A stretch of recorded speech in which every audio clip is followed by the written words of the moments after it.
What's up? Think International, Jeff Morris here. We're going to talk to Beci Wakerley, Hillsong Children's Pastor in Sydney, Australia. We're going to talk leadership, we're going to talk trends, and all the great stuff happening in children's ministry. Check it out. You produce curriculum. How many have you actually produced? We've done a full year now, 52 weeks, 52 which weeks. took me 5 years. Wow. Because it's really hard work. Yeah. I didn't want to take 5 years, but it's a lot of work, and it's not like we have a separate curriculum staff. I just use our own team. You do it. How important would you say curriculum is to any children's ministry? You know, some people just kind of do it on the fly. They make it up that Sunday. They come up with some crafts and whatnot. But how important is actually following a course? So what we love to do in our church, in Hillsong Kids, is really, like we did it late last year, what does God want to say to our kids next year? Now, it's not saying we're actually going to do that. Like, especially things come up, like the theme for our Hillsong conference in July is revival. So that came out like last year. So we sat down and thought, okay, how are we going to bring this into our kids? We're not a church that does series. Like a lot of churches, you'll know what your senior pastor is going to preach for the next year. Right. We're not that church.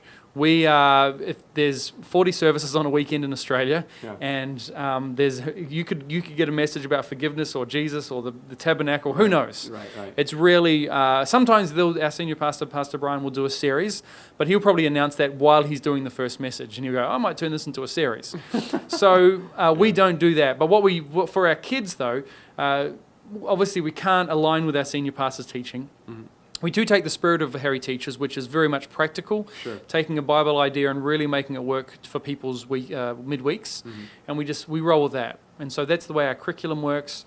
And it's, for me, the double-edged sword or whatever is the idea of being prepared as we can be for anything to happen. And that's the idea, I think, in our services, is you want to know what you want to teach.